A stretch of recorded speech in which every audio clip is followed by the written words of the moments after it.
3 દી રોકાવો ને 3 દી કન્ટિન્યુ સરકારી વગાડશો ને તોય આમ જ થાકે.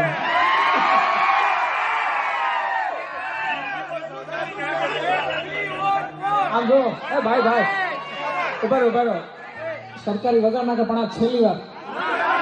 હાલો નરેશભાઈ